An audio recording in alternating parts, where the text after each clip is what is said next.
After my wife passed away, I let my son and daughter-in-law move into the $15 million mansion I spent my life building. But at a party in front of everyone, my daughter-in-law picked up my truck keys and laughed coldly. "You really belong in your beat-up truck, not in a home like this." I just smiled and nodded. They had no idea that a few days earlier I had called my attorney. And when he walked into the house, the smiles completely left their faces. I'm so grateful you're here with me today. Before we go any further, let me know in the comments. Where are you watching from? Your city? Your country? I'd love to know. A quick note. This story contains fictional elements woven in for storytelling and reflection. Names and places are coincidental, but the lessons are real. I want to start at the end. Not because I'm proud of how it ended, though I admit there are late-night moments, sitting parked somewhere off the highway with only the stars through the windshield, where a little bit of pride creeps in. But mostly, I start at the end because it's the only place this story makes sense. You need to see where it landed before you can understand what it cost to get there. It was a Saturday morning in December, the kind of morning Scottsdale gets more of than almost anywhere else on Earth. The sky was so blue it was almost blinding, and the air was crisp and cool off the McDowell Mountains. The kind of day that convinces you for about 20 minutes, before reality asserts itself, that everything is going to be fine. The party started at 11:00 a.m. By noon, my living room was filled with 30 people I hadn't personally invited. A string quartet sat in the corner playing some classical piece I couldn't name. Servers in white shirts walked around with glasses of champagne. There were flowers. God, there were flowers everywhere. Towering white arrangements in every corner, the kind that cost more per stem than I used to make per hour when I started out. And there was Vanessa, my daughter-in-law, 37 years old, standing in the center of it all as if she had been born there, born to stand in that exact spot.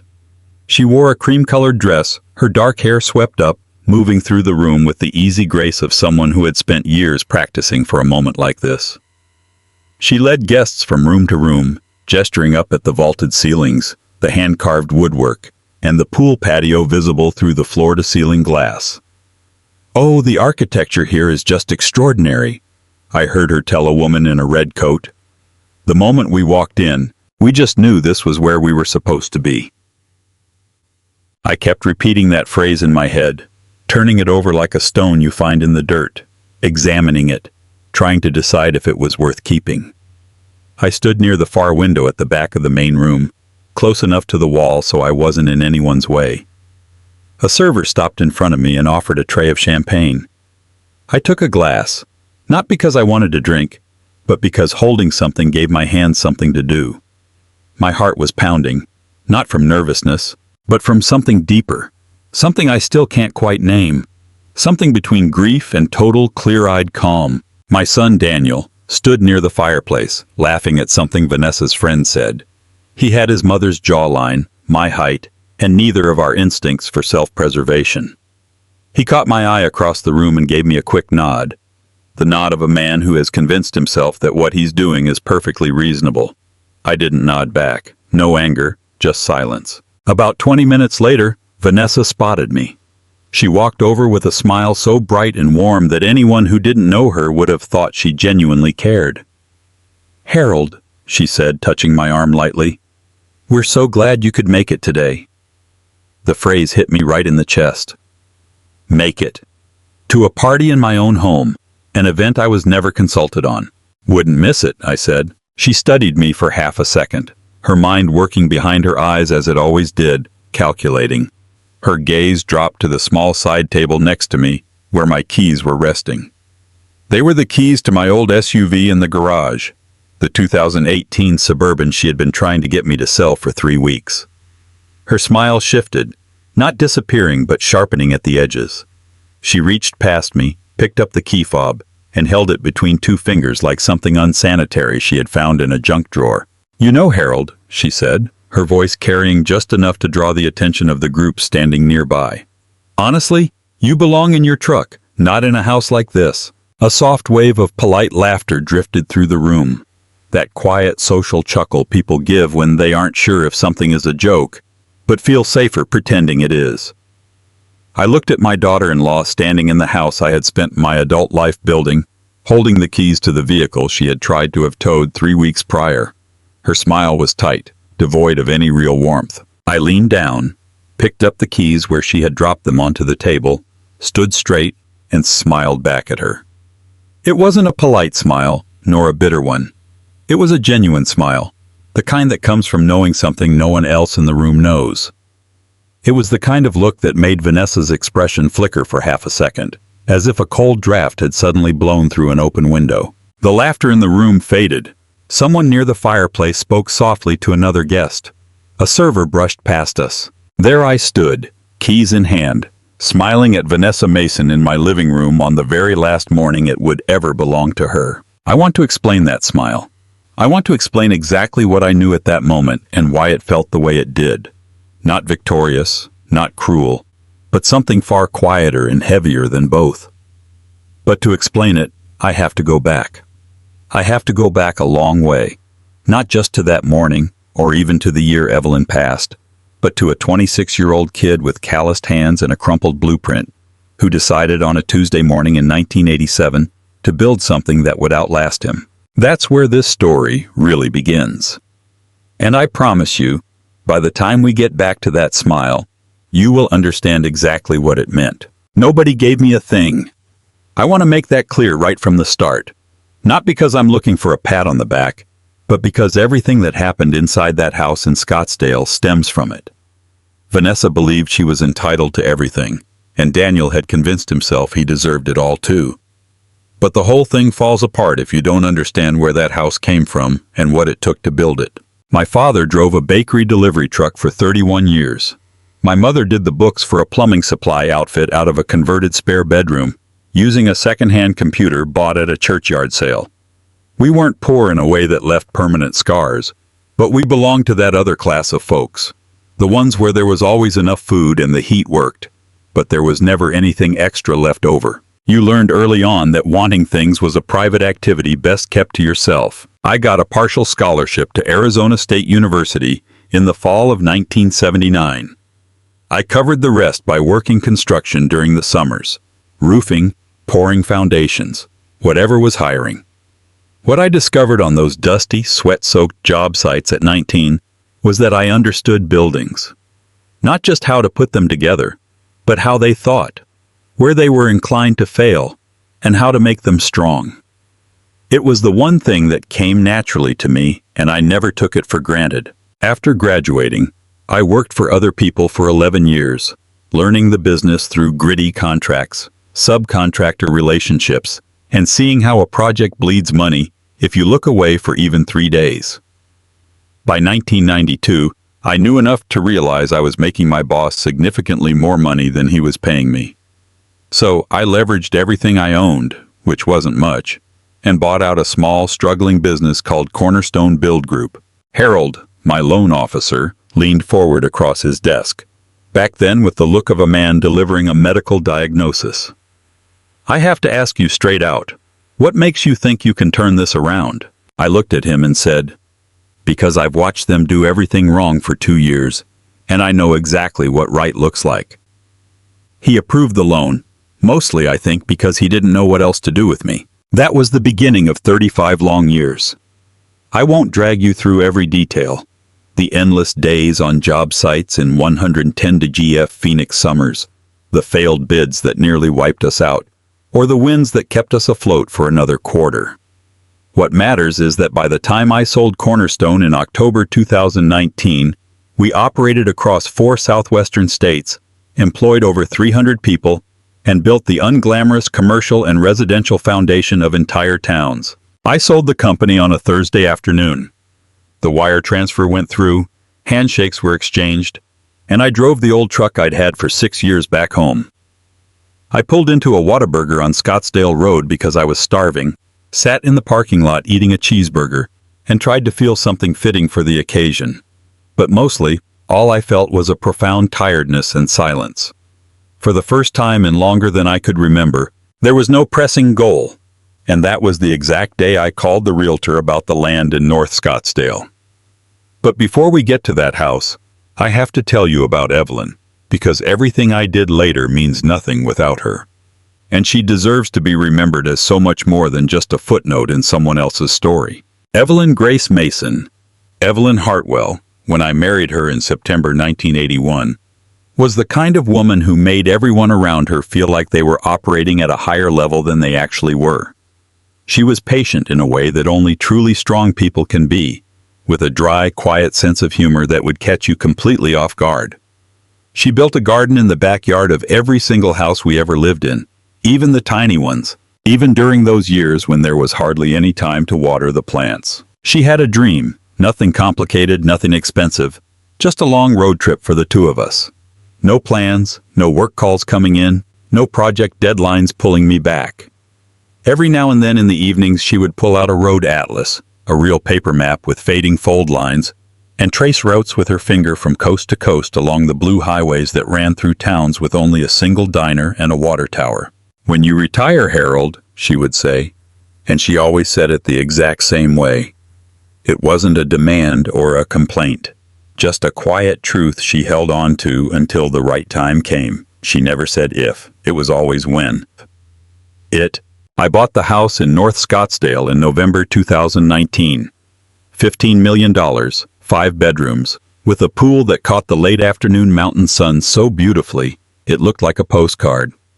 On the day we got the keys, I drove Evelyn out there without telling her where we were going. She stood in the entryway, looked up at the ceilings, and put her hands over her mouth. "Harold James Mason," she said, her voice trembling slightly. "You are ridiculous. Do you like it?"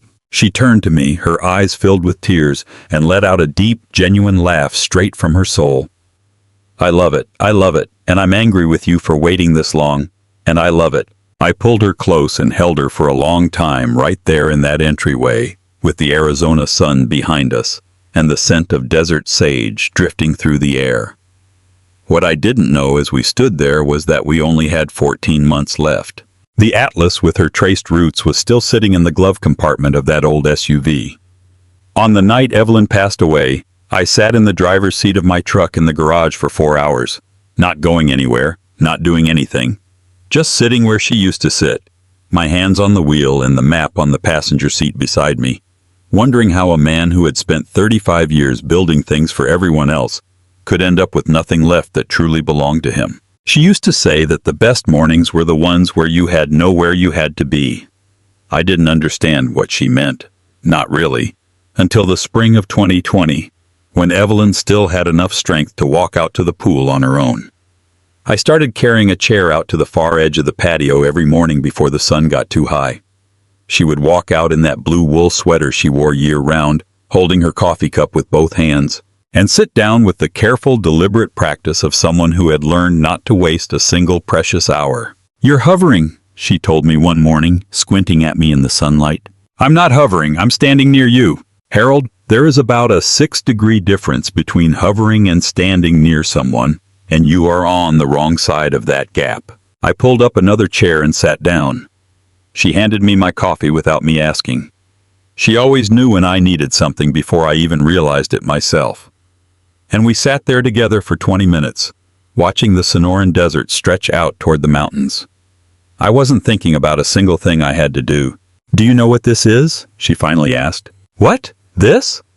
She pointed her coffee cup between the two of us. "This right here. This is what I waited 25 years for." My chest tightened so hard I had to turn my face away. "Evie, don't." Her voice was gentle but firm. She always knew how to be both at the same time. "Don't apologize. Just sit here. That's all I want." We had 3 weeks like that. 3 weeks where she actually felt good, not pretending or fighting through the pain, but genuinely, deeply okay. Every single one of those mornings, I carried the chair down to the patio, and we drank coffee while watching the shifting light on the mountains, and she talked about our road trip. "I want to start in New Mexico," she said, tracing invisible lines on the armrest of her chair. "Albuquerque, then up into Colorado. I want to go to Telluride in the fall, Harold. I've wanted that for 20 years. Then we'll go to Telluride in the fall, I promise you." I turned to look at her, the woman I had been married to for 40 years, wrapped in her blue sweater, her hair white under the Arizona sun, her eyes lit with a spark I hadn't seen in a long time. She smiled so bright it lined her cheeks deep. "Good. Because I already drew the route on the map. Of course you did. It's in the glove box, don't lose it. I never lost it. I want you to know that map is still in the glove compartment of that old SUV, in the exact spot she left it. The route to Telluride is drawn in blue ink in her handwriting, with a little star drawn over the destination, just like she always marked the things she was certain about. March 15, 2021. That's a date I don't let myself dwell on for too long.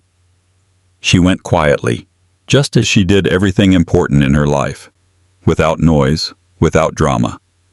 The upstairs bedroom had windows facing east so she could watch the sunrise. I was holding her hand, and then, suddenly, I was no longer holding anything that felt like life. The days that followed were the worst of my life. Not because I didn't know how to grieve, I had lost people before, but because grieving inside an 11,000 square foot house is the loneliest thing I have ever experienced. Every room held her touch alongside her complete absence, and that combination was unbearable. I can't explain it to anyone who hasn't felt it. I would walk into the kitchen at 2 in the morning, and the silence hit like a physical impact, like slamming into a wall. I hadn't prepared for that. I stopped eating at the table altogether and stayed out of her study completely. I ate standing up at the kitchen counter without tasting anything, then walked back to the garage to sit in the driver's seat of that old Suburban with the Atlas on the passenger side, sometimes talking out loud to her because the alternative was talking to no one at all. "Evie," I said one night, the engine off in the dark garage, smelling of motor oil and the gardening gloves she had left on the shelf. "The house.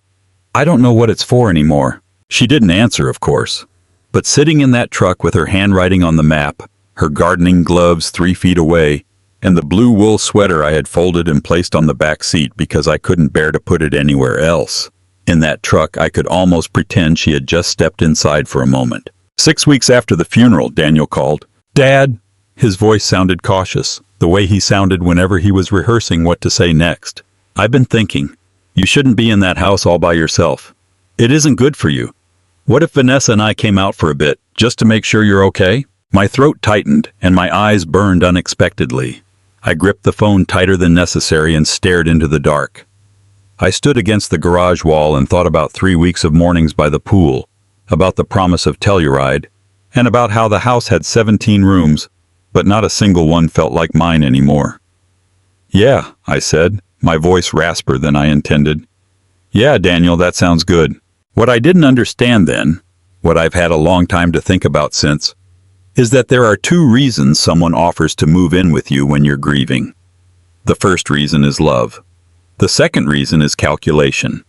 And sometimes, God help you, it takes years to realize which kind of person you're dealing with. Before I tell you what happened when Daniel and Vanessa moved in, I have to be honest about my son. And being honest about Daniel means starting with something unpleasant. It means starting with myself. Daniel Edward Mason was born in 1981, which means he came into a world where his father was gone more than he was home. By the time Daniel was old enough to notice things, Cornerstone was growing so fast that I was putting in 60 to 70 hours a week at minimum. Jobs in Phoenix, Tucson, Las Vegas as we expanded into Nevada. I missed school plays. I missed birthday dinners. I missed ordinary Tuesday nights that, as it turns out, are what childhood actually consists of. What I didn't miss was the checkbook. I was generous with money the way a man is generous with the thing he has the most of. New bikes when he outgrew the old ones. Private school when the public school had issues. I didn't take time to properly understand. A car at 17, a good one. And an apartment in Tempe when he went to ASU, fully furnished because he once mentioned the dorms were noisy. I told myself I was providing for him. I was, but I wasn't present. And those 2 things aren't the same, no matter how many times a man tells himself they are. There's one memory I can't shake no matter how many years go by. Daniel was 9 years old. One Saturday morning he walked into the kitchen carrying something he'd made in shop class. A lopsided birdhouse with a roof that didn't sit quite flush, painted blue with a crooked yellow star on the side. He held it out to me with both hands, his face wearing that specific expression kids get when they've made something themselves. Frightened and proud at the exact same time. I was on the phone with my project manager about a concrete pour issue in Flagstaff. I held up one finger. 1 minute. Daniel stood there holding that birdhouse for 4 minutes. Then I turned around, and he was gone. The birdhouse sat on the kitchen counter, the crooked yellow star facing me like an accusation. I found that birdhouse in a box of things 2 years ago when I was going through Evelyn's belongings. She had kept it for 30 years, never mentioning it, just keeping it the way she kept things that mattered without making a fuss. My throat caught so hard when I found it that I had to sit down on the garage floor. I held it in both hands and thought, this is where it started, right here. A 9-year-old boy holding out something he made, and his father holding up one finger. I don't tell you this so you'll feel sorry for me. I tell you because when people ask how Daniel became the man who did what he eventually did, that birdhouse is the honest beginning of the answer, and my hands are all over it. He arrived on a Thursday in May, 6 weeks after I said yes on the phone, pulling up on a Thursday afternoon in a rented moving truck. Not a huge truck, but bigger than I expected. Vanessa was in the passenger seat with the window down, wearing sunglasses, her elbow resting out as if arriving at a place she had planned to be for a long time. Daniel got out first. He gave me a tight, genuine hug, a real one with both arms, the kind of hug we hadn't shared since Evelyn got sick. "You don't have to thank me, Dad," he said, his voice a little thick. "Don't thank me either," I said. "Come on in." Vanessa walked around the front of the truck. She was carrying a casserole dish wrapped in foil, and she handed it to me with a smile warm enough to melt asphalt. "Harold, I made that chicken and dumpling casserole you like. Daniel told me Evelyn used to make it for you." My chest tore between two emotions. The gesture was kind, and the food smelled like home. But underneath both genuine things was something else I couldn't quite name yet. A faint wrongness, like a fire alarm chirping in a room 3 floors away. "Very thoughtful," I said. "Let's go inside." We stepped into the foyer. Vanessa walked in, looked up at the vaulted ceiling, and let out a long, slow breath. "Harold," she said, her voice full of genuine reverence. "This house, it's extraordinary." "I agree, it is." She spun slowly in a circle, taking in the hand-carved details, the light, the view through the glass out to the pool. "The architecture of this place, you just don't see work like this anymore." Daniel was already hauling boxes off the truck, calling from the doorway, "Which room upstairs did you say, Dad?" "Whichever one you want. Take your pick." Vanessa remained standing in the middle of my foyer, her eyes scanning the space like a land surveyor measuring, calculating, and appraising value. "We're going to take such good care of this place," she said. She reached out and squeezed my arm, a firm, warm, reassuring squeeze. "I want you to know that." I placed my hand over hers. "I appreciate that, Vanessa." And I meant it. That was the hardest part to explain. I genuinely meant it in that moment on a Thursday in May, with warm food in my hands, my son carrying boxes through the front door, and the house finally filled with noise after 6 quiet weeks. What I didn't know, what I had no way of knowing then, was that there's a world of difference between someone who wants to take care of you and someone who wants to take care of what you have. And sometimes they bring you a casserole first. For the first 3 months, I almost convinced myself I had made the right choice. That's the part no one tells you. How good it feels at the beginning before you realize what you're actually dealing with. The house was alive again. There were coffee mugs in the sink that weren't mine, the TV was on in the evenings, and voices echoed off the high ceilings instead of complete silence. Daniel would come find me in the garage on some nights after dinner, leaning against the workbench the way he used to when he was a teenager. We talked about baseball, the neighbors, and a commercial real estate deal he was considering. Those nights felt like something I had been starving for without knowing it. Then slowly, so slowly I couldn't point to the exact day it began, things started to shift. The first thing was my study. It was a room off the main hallway, floor-to-ceiling bookshelves, my drafting table, and framed blueprints from the projects I was proudest of hanging on the walls. I spent every morning in there. It belonged to me the way a room belongs to you when you've put years of your life into it. One afternoon in late June, Vanessa knocked on the door carrying a cup of coffee. She wore the specific expression she got when she wanted something and had already decided she was going to get it. "Harold, can I talk to you about something?" "Sure," I said. "What's on your mind?" "The study." She stepped inside, looking around slowly. I've been thinking about this while Daniel's been working. Since we're working from home more, we really need a dedicated office space, and this room has the best natural light in the whole house. She paused, letting that sit. Would you be open to moving your things out to the garage, just temporarily, until we figure out a more permanent setup? My throat tightened. I looked at the blueprint on the wall, the Chandler Community Center we finished in 2004, and the hospital wing in Flagstaff. 20 years of my life's work framed in glass. What does temporarily mean? I asked. Oh, just a few weeks, maybe a month, she smiled warmly. I'll help you set it up out there, make it real nice. I looked at her smile and said, all right, Vanessa, that's fine. That was in June. By August, my drafting table was in the garage. Daniel's desk sat where mine had been, and no one ever mentioned moving it back. The second thing was Evelyn's photographs. They hung along the hallway off the main entryway, a collection documenting 40 years of our life together. Evelyn at the Grand Canyon at 28, laughing into the wind. Evelyn holding Daniel the day he came home from the hospital. Our anniversary in Sedona with the red rocks behind us, both of us squinting into the sun. One afternoon in July, I came home to find them gone.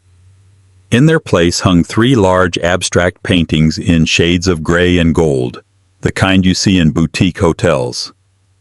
I found Vanessa in the kitchen and kept my voice completely level when I asked, where are the photos from the hallway? Oh, Harold, I was meaning to tell you. She turned from the counter with a bright smile, placing a hand over her chest. I had them moved to storage, just the ones in the main hallway. I'm working on a cohesive design concept for all the public spaces, and they just didn't fit the aesthetic. They're completely safe, I promise. My chest throbbed like something had been pulled out of my rib cage. That was Evelyn's face across 40 years. All right, I said. Thank you for telling me. It was the only thing I trusted myself to say. The third thing, and this is the part I want to describe carefully because it was the moment I should have understood what was really happening, but didn't, took place on a Tuesday afternoon in September. I walked into the kitchen and found Vanessa sitting at the island with a woman I didn't know. Fabric swatches were spread across the counter between them, and paint chips were laid out in neat rows. Harold! Vanessa's face lit up with warmth and hospitality. Meet Diane. She's helping us redesign the kitchen. Diane reached out a hand. She was in her 50s, impeccably dressed with the polished manner of someone who spent her days in expensive rooms. It's wonderful to meet you, Diane said. You must be Daniel's father. It's so lovely that they have you staying here nearby. I shook her hand and felt a stiff smile take shape on my face, as if I were a distant relative being politely greeted. I live here, I said pleasantly. This is my house. Diane blinked, caught off guard. Vanessa's laugh cut in, quick and bright, like water splashing on hot pavement. Harold has a wonderful sense of humor, she said, touching Diane's arm. Now tell me more about the cabinet hardware. Actually, I said, I have a question about the layout. Harold! Vanessa's voice dropped half an octave, still warm, but now with something firmer underneath, like a hand placing a gentle, unyielding weight on your shoulder. We're almost done. Would you mind giving us a few more minutes? I looked at her hand on Diane's arm. I looked at my kitchen, the kitchen Evelyn had cooked in for 14 months, where she had made Christmas dinner that first December. We were standing in the house where she sat every morning at the counter with her crossword puzzle. I picked up my coffee mug and walked out to the pool patio like a politely dismissed guest. I sat there for 20 minutes, watching a roadrunner dash across the far end of the yard. And finally, I understood clearly, without a shadow of a doubt, that I was no longer being consulted about anything that happened in my own home. That was September. Margaret Sullivan found me out there. She had cleaned this house for 18 years, going back to before we moved to Scottsdale, from our old place on Hayden Road. She had a way of appearing right when you needed her without making a fuss. She refilled my coffee without being asked. Mr. Mason, are you doing all right? She asked. Her voice was quiet, as it always was, but her eyes held steady on my face. I'm fine, Margaret, I said. She looked at me for a long moment. Yes, sir, she said finally.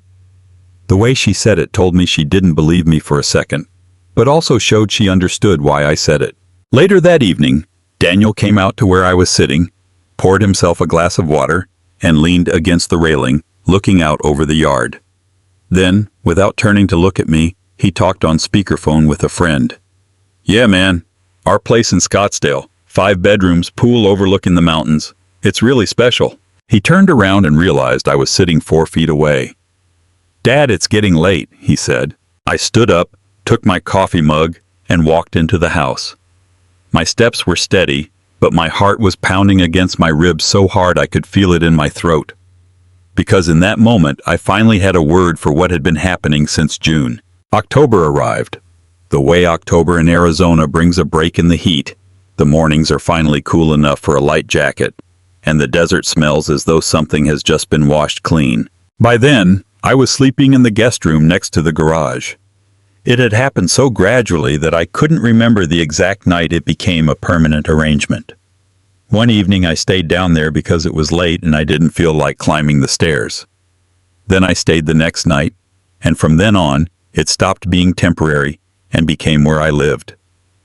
Vanessa and Daniel had mentioned twice that my staying on the main floor disrupted Lily's bedtime routine. Both times I said it was no trouble at all, and I meant it, stepping back another 5 feet. It was a Wednesday night. I went up to the main house around 9 p.m.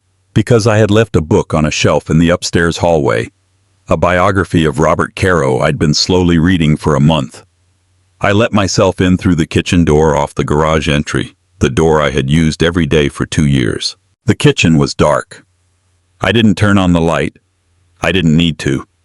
I knew every inch of that space. I was cutting through toward the stairs when I heard voices from the dining room.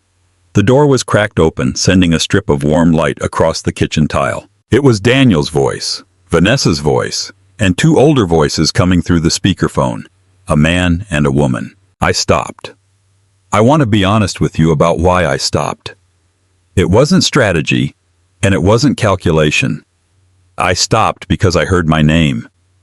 The body reacts instinctively when it hears its name spoken in a room it isn't supposed to be in. "Harold has been wonderful about everything," Vanessa was saying, her voice carrying that specific softness she used when performing, warmer than she actually felt. "He's adjusted so well." "That's wonderful, sweetheart," the woman's voice replied, warm, southern accented, a bit anxious. "We just want to make sure everyone is comfortable." "Oh, Linda, he's fine. He's more than fine." A pause, followed by the sound of wine being poured. "Honestly, long term, I've been looking at a few communities nearby. Pinnacle Ridge, Hacienda Palms, places where he'd have people his own age, activities, on-site medical staff. He'd be so much happier." My hand found the kitchen counter. My fingers gripped the edge. The man's voice weighed in cautiously. "And Harold, he's okay with that idea?" "Frank," Vanessa said, her voice dropping into that gentle, patient tone she used when explaining the obvious. "Harold is 70 years old. He isn't always realistic about what's best for him. That's why Daniel and I are here, to help him make these decisions." My heart pounded, not from fear, but from a sensation like the sudden shock of a window blowing open, a rush of air so cold and sharp it almost hurt. "What about the house?" Frank asked. "When should we think about spring?" Daniel said, his voice quieter than Vanessa's, softer.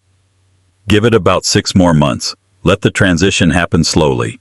He'll be so much better off," Vanessa said warmly. "I truly believe that, Linda. Eventually, he'll thank us." Linda's voice softened. "Well, if you're sure he's happy." "He's happy," Vanessa said. "He's fine." I stood in the dark kitchen, both hands gripping the edge of the counter.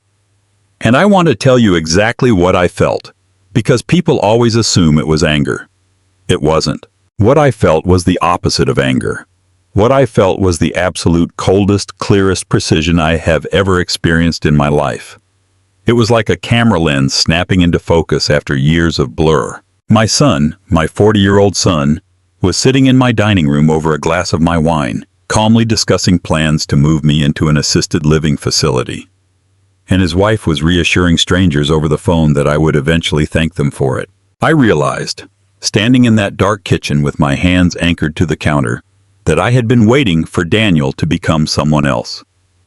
I had spent 3 years, maybe 20 years before that, waiting for my son to turn into the version of himself I had always insisted existed somewhere inside. Standing there in the dark, I finally accepted, completely and without a doubt, that the man speaking softly in the dining room was the finished product. I let go of the counter. I walked to the bookshelf near the stairs, found the Caro biography, tucked it under my arm, and walked back out. I walked through the dark kitchen and out the side door into the cool October night. And with every step back to the guest room, my mind operated with total clarity, almost humming like an engine that had been cold for years. Suddenly, the pistons began firing in perfect sequence, every cylinder catching at once. When I sat down on the edge of the bed in the guest room, I knew three things for certain. First, the house was mine. Completely, solely, legally, beyond a shadow of a doubt, mine. Only one name appeared on the title, with nothing to debate. No mortgage, no partnership, no co-ownership of any kind. Second, my son had made his choice, and he was going to have to live with it for the first time in his 40 years without me stepping in to soften the blow. Third, the next morning, I was going to call Arthur Blake. It had been a long time since I needed Arthur Blake, which meant that when I called, whatever happened next would be something no one in that dining room could have ever anticipated. I set the book on the nightstand, lay back on the bed, and stared up at the ceiling.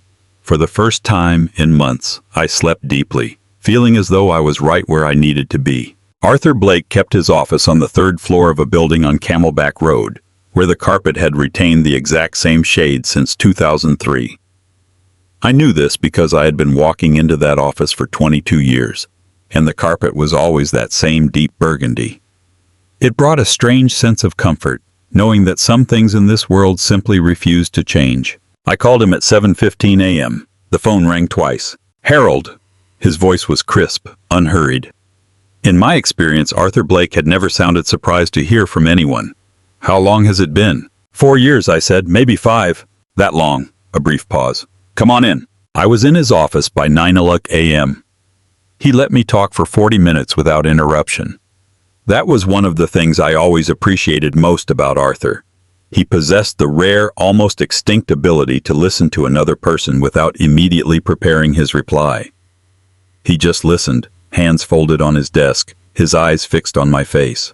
When I finished telling him everything, from Daniel's phone call after Evelyn's funeral to the dark kitchen the night before, he remained silent for 4 full seconds. Then he asked, "Harold, what do you actually want?" I opened my mouth, but no words came out. I sat there in that burgundy-carpeted office on Camelback Road, a 70-year-old man unable to answer the question. My mouth hung open, my chest tightened, and my mind searched for an answer like a hand groping for a light switch in an unfamiliar room, reaching, finding nothing. Because the truth was, and it weighed on me like a physical load, I hadn't wanted anything for 3 years. I had only been reacting, adjusting, adapting, absorbing each new development, and telling myself it was all fine, manageable, temporary. I had spent 36 months living under someone else's plan, swept along to the point where I had stopped making plans of my own. "I don't know," I said finally, my voice rasper than intended, scraped from deep in my throat. "I really don't know." Arthur nodded slowly, not out of pity, for Arthur Blake didn't do pity, but with the specific gravity of a man who had heard this answer before and understood the exact cost required to speak it. "All right," he said. "Another question." He leaned forward slightly. "If the house vanished tomorrow, disappeared completely, what would you miss?" The question hit me like a splash of ice water. I sat and thought about it. Really thought about it, turning it over and examining it from every angle. The way I used to analyze a structural issue on a job site, looking for the load-bearing element that everything else depended on. Then I said, "Nothing in it." The words surprised me as they came out. My eyes burned unexpectedly with that sudden heat when a truth surfaces faster than you anticipate. Hearing myself say "nothing in it," I knew it was completely, indisputably true. Evelyn wasn't in that house. Her photos were packed away in a storage unit in Tempe. Her wool sweater sat on the back seat of an old truck. Her garden had been dug up and replaced with a planter of succulents Vanessa had seen in Architectural Digest. The 11,000-square-foot house was someone else's vision of life, and I hadn't slept a single night in the primary bedroom in 8 months. "Then let's talk," Arthur said, "about what it could do instead." We talked for 3 hours. I want to be careful about describing the details of those 3 hours, as some of it is private, some is legally privileged, and none of it is particularly dramatic to hear. What I will tell you is that Arthur asked questions I had never considered, about my values, about the things Evelyn held dear, and about what I wanted the next chapter of my life to look like, not just what I wanted to avoid. Around the second hour, I said something that surprised us both. I once read about a man running a nonprofit called Mesa Elder Respite Care, I said. They help families exhausted from caring for aging parents. They provide short-term stays, giving families a break, real care with dignity, not just placing people in a facility. I paused. They've been looking for a larger residential property for 2 years now, somewhere with real space. Arthur's eyebrows raised slightly. How large a property are we talking about? 5 bedrooms, a pool, mountain views. I looked him straight in the eye. 11,000 square feet. Arthur stared at me for a long moment. Then the corners of his mouth twitched. Not quite a smile, but close. Harold, he said, I think you just answered my first question. That afternoon, I drove home with all the truck windows down. October air filling the cabin. The mountains turning gold in the late sunlight. The knot in my chest, tight for years, finally began to uncoil. I pulled into the garage, turned off the engine, and sat for a moment with my hands resting in my lap. Through the connecting door between the garage and the guest room, I could hear the TV in the main house, Vanessa's voice, Daniel's laugh, the familiar background noise of an evening I was no longer part of. I reached over and placed my hand on the road atlas on the passenger seat. Evelyn's handwriting sat on the open page, the blue ink route curving north through New Mexico toward Colorado. We'll get there, Harold. We always do. Yeah, Evie, I said softly into the quiet cabin. I think we will. The strangest part of the next few weeks was how normal everything appeared from the outside. I ate dinner with Daniel and Vanessa 4 nights that week, passing the bread, asking about Lily's school, accepting a glass of wine. One Saturday morning, I carried groceries from Daniel's car into the house and helped him hang a mirror in the hallway that Vanessa had wanted up for a month. I was present, pleasant, and completely unremarkable in every way that mattered to anyone watching me. What no one in that house knew was that by the first week of November, Arthur and I had spoken 7 times, with 3 of those conversations lasting over 2 hours. But before I go any further, I need to tell you about Lily Grace. Mason was 7 years old, with a gap-toothed smile and a laugh that filled a room like light pouring into a jar.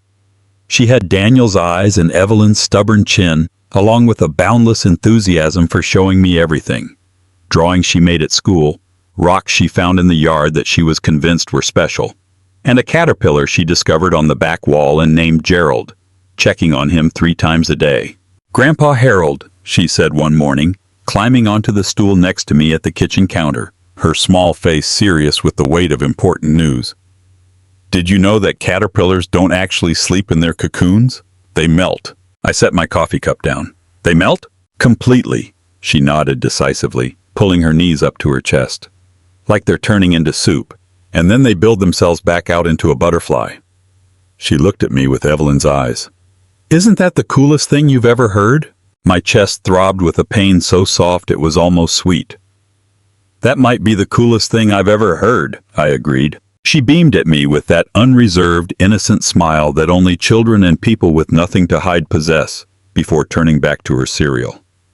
I sat next to her and thought, no matter what happens next, this child will not be hurt. That was non-negotiable. In the middle of November, Vanessa came to find me in the garage. She was holding 2 cups of coffee, a gesture I recognized as preparatory, the kind of thing she did when she wanted something important. She handed 1 cup to me with a warm smile. Harold, do you have a few minutes? I have plenty of time, I said. She set her cup on my workbench and pulled a folded document from under her arm, smoothing it out flat. She rotated the workbench paper between us so I could read it. This is a limited power of attorney for property management, she said, her tone helpful and matter-of-fact, the voice of someone explaining something for your own good. Basically, it allows Daniel and me to handle everyday decisions about contractor home repairs and things like that, without having to track you down every time. It just keeps things running smoothly. She paused briefly. Arthur actually suggested something similar to us last year. It's completely standard. That last sentence was a lie, and we both knew it, but she said it without blinking. I picked up the document and read it carefully. All 4 pages, line by line, every clause. It was a limited power of attorney for property management, using generic language drafted by someone who knew what they were doing. I want to explain something crucial here because this is very important. A power of attorney like this only holds authority over property that the signatory actually owns. The moment ownership transfers to someone else, or for example to an organization, the POA becomes as useless as a parking ticket from a city you no longer live in. It automatically becomes completely void in the eyes of the law. Vanessa didn't know this. She thought she was seizing control. In reality, she was merely signing an authorization form to drive a car that was about to change hands. I signed it and handed it back. Vanessa's face broke into a smile so bright and relieved that for a moment she forgot her composed expression of gratitude. "Thank you, Harold. Really. This is going to make everything so much easier." "Easier," I echoed, happy to help. She picked up the document and walked back toward the main house. I stood in the garage with my coffee and watched her go, feeling something that wasn't quite satisfaction and wasn't quite sadness, but a complex emotion sitting right between the two. She thought she had won. I looked at her shoulders, held straight with confidence, carrying a piece of paper she believed was the foundation of everything she had been working toward. I took a sip of my coffee, picked up my phone, and texted Arthur 3 words. "She got it." He replied less than a minute later. "Good. See you Thursday." I set my phone down and looked at the old Suburban parked in the corner of the garage. Evelyn's Atlas rested on the dashboard, her blue wool sweater still neatly folded on the back seat. Whatever Vanessa thought she had taken tonight, she hadn't touched anything that actually mattered, and she never would. Before I go further, I have to ask, what do you think?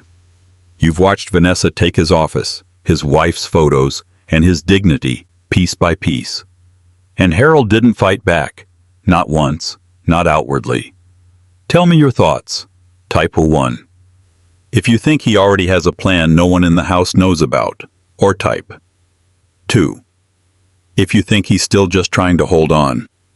I read the comments, so let me know what you think. A quick note. Parts of this story are written for reflection, with fictionalized details. If that's not your style, that's all right. But if you stick around, what happens next changes everything. I have to tell you about Margaret Sullivan before I tell you what Vanessa did to her. Not because retelling it makes it any easier, though it doesn't, but because you need to know who Margaret was before you can understand what it meant. She was the first person I thought of. Before the foundation, before the lawyers, before any of the pieces that came together later, Margaret was always first. She came to work for us in 2003, back when we were still in the old house on Hayden Road. A single-story, 3-bedroom house with a garden Evelyn loved and a kitchen far too small for the way she cooked. Margaret showed up on a Tuesday morning with a cleaning caddy in hand and a stern expression I recognized instantly as that of someone who didn't waste time and didn't tolerate those who did. "Mr. Mason," she said at the door. "I was recommended by the Garcia family down on Elm Street. I understand you need help on Tuesdays and Fridays." "Yes," I said. "I charge $40 an hour, and I don't do second-story exterior windows." She looked past me into the house with a professional eye. "Everything else is fine." I hired her on the spot. For 18 years, she was there through every stage of our lives. The move to Scottsdale, the upstairs bathroom remodel, the good business years, and the years I was so stressed I ate antacids like candy. She knew Evelyn kept her fine china on the second shelf, not the third. She knew I liked the garage floor swept clean every Friday. She knew without being reminded not to vacuum my study before 9 a.m., because that was when I did my best thinking. And she stood by Evelyn throughout her illness in a way I didn't fully appreciate until much later. There were afternoons, horrible afternoons, when Evelyn was in too much pain to leave the bed. I would stand in the hallway outside her room feeling completely helpless, only to go downstairs and find that Margaret had left a pot of soup on the stove, still warm, with a handwritten note reading, "Just for when she's ready." No fuss, no grand statements, Just soup and the quiet acknowledgement that sometimes the most helpful thing a person can do is make sure there's food to eat. After Evelyn passed away, Margaret found me standing in the kitchen at 7 a.m. the day after the funeral, still wearing my shirt from the day before, staring at the coffee maker as if I had forgotten what it was for. "Mr. Mason," she said, her voice completely devoid of pity while everyone else around me treated me as if I were made of glass. "Sit down, I'll make the coffee." I sat down. She made the coffee, placed a plate of toast in front of me without asking if I was hungry, and when I said, "Margaret, I don't know how people do this," she looked me straight in the eye and said, "They do it one morning at a time, Mr. Mason, starting with this one." I thought about that statement a lot. It was the third week of November when I came back from a walk and found her standing at the back door of the main house. She was holding her cleaning caddy, her coat draped over her arm, her face holding that rigid composure people maintain when they're trying not to let their feelings show. "Margaret," I felt my stomach drop. "What happened?" "Mrs. Vanessa texted me this morning." Her voice remained quiet, though I could see the strain around her eyes. "She said they're going to use a cleaning service from now on, effective immediately." She paused. 12 words. I counted them. Heat surged in my chest. 18 years, undone by a single text message of 12 words. "Come inside," I said. "Please, Mr. Mason." She hesitated with that specific reluctance of someone who has just been told they no longer belong. My jaw set. "Margaret," I said firmly, "this is still my house. Come inside." She stepped in. I made the coffee this time because it was the absolute least I could do.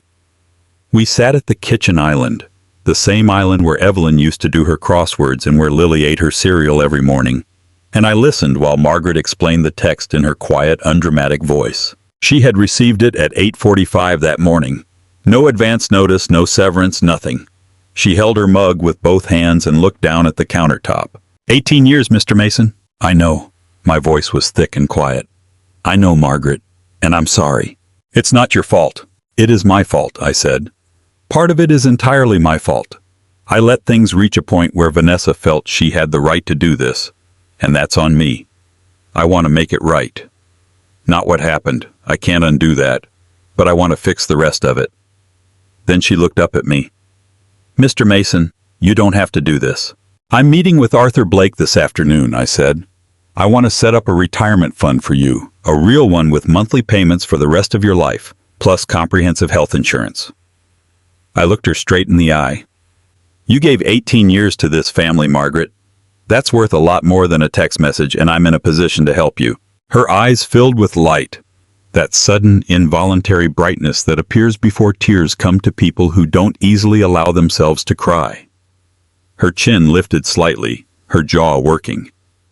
"Mr. Mason," she said, her voice no longer entirely steady, I don't know what to say." "You don't have to say anything," I said. "Just let me handle this." She pressed her lips together and gave a single nod. I contacted Arthur at 2 p.m. The agreement was finalized by the end of the day. A lump sum annuity funded from my personal accounts, paying out monthly with cost of living adjustments, along with a separate health insurance stipend. Arthur handled the paperwork with the quiet efficiency of a man who had spent 30 years making sure people's good intentions became legally binding realities. There was one more thing I told him before we finished. "When the time comes to hire staff for the residential care facility, I want you to submit Margaret Sullivan's name, not as a guaranteed hire but as someone well worth talking to." "I'll pass the word along," Arthur said. "She knows every inch of that house. She's kept it running for nearly 2 decades, I told him. If they want someone who understands what that building needs, she's the one." I drove home as the sun dipped behind the McDowell Mountains, painting the sky in deep shades of copper and violet. I thought about Margaret's face when I said, "Let me handle this." The way her chin lifted, the light in her eyes, the quiet dignity she held with both hands. There was one more thing I hadn't told her yet, but there would be time. There was still plenty of time. A few days after I sat with Margaret at the kitchen island, Vanessa made her move on the SUV. I was on my morning walk along the long road behind the property, about a 45-minute loop, the same route I'd taken ever since my knees reminded me a few years back that I wasn't 40 anymore. The air was cool and smelled faintly of creosote after a night of rain. My hands were tucked into my jacket pockets, my mind turning over the conversation I'd had with Arthur the night before regarding the transfer timeline. As I rounded the bend coming up the driveway and saw a flatbed tow truck parked at the garage entrance, I stopped. It was a large, professional commercial rig with a hydraulic bed, the kind used for hauling heavy vehicles. A man in a high-visibility vest stood beside it holding a clipboard. Daniel stood next to him, hands in his pockets, looking like someone who had been dragged out there to lend an air of authority. Vanessa stood further up the driveway with her arms crossed, wearing sunglasses and the expression of someone supervising a long-anticipated project. I approached the three of them and asked pleasantly, "Good morning, what's going on?" Daniel shifted his weight. "Morning, Dad. Vanessa wanted to clear out the garage, get some extra space. We figured since the old truck just sits there, we'd have someone haul it away." Vanessa added smoothly, without turning her head, "It takes up too much room, Harold. It's been sitting there untouched for months." I looked at the tow truck operator. He was opening his clipboard, looking at it with the expression of a man who had just run into an unexpected complication. "Sir," he said, turning to me, "are you Harold Mason?" "I am." He flipped a page on his clipboard and showed me a printed registration sheet.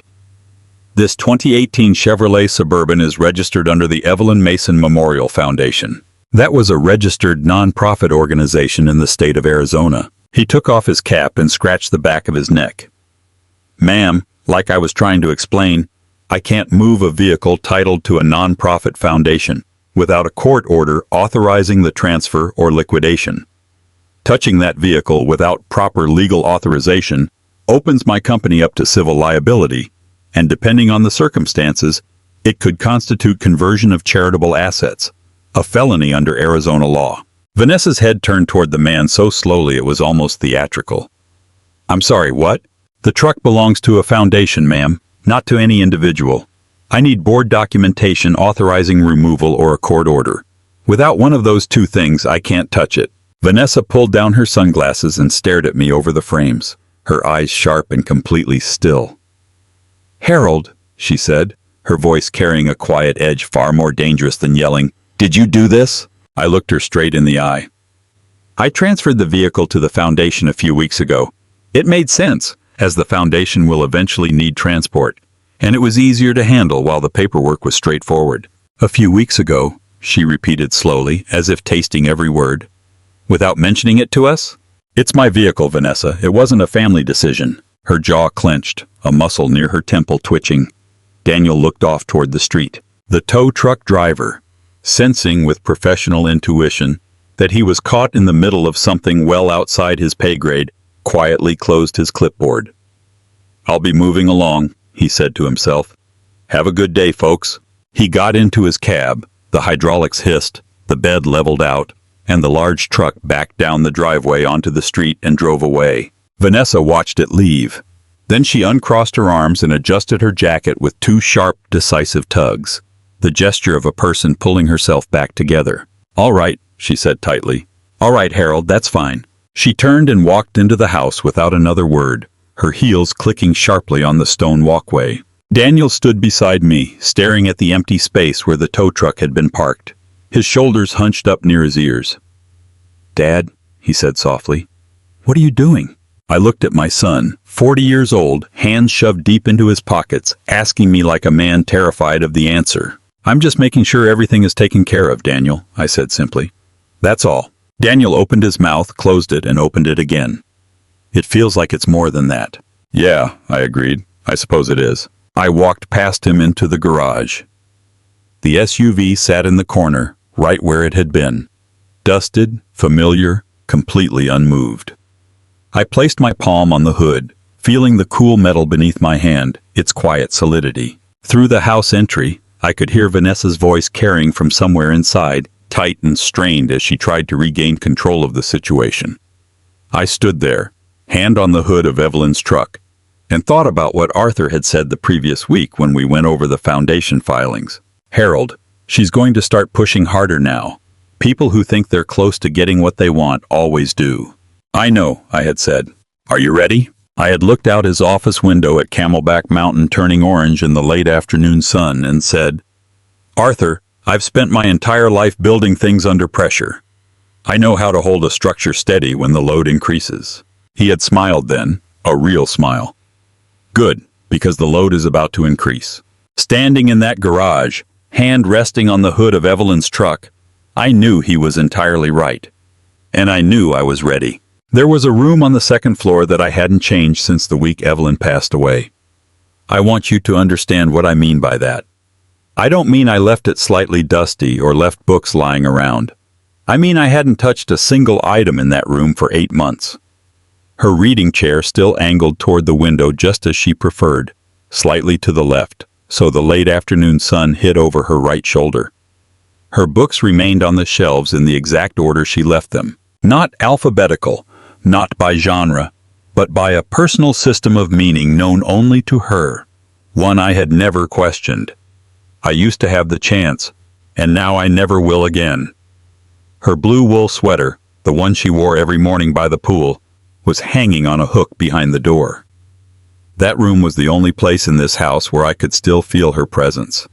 Not her ghost, and not some emotionally romanticized fiction, but just her weight, the concrete, irreplaceable presence of a woman who lived fully in every room she ever stepped into. I went upstairs on a Tuesday afternoon in late November to pick up a book I had left on a shelf in the hallway, and as I passed her door, I noticed it was open.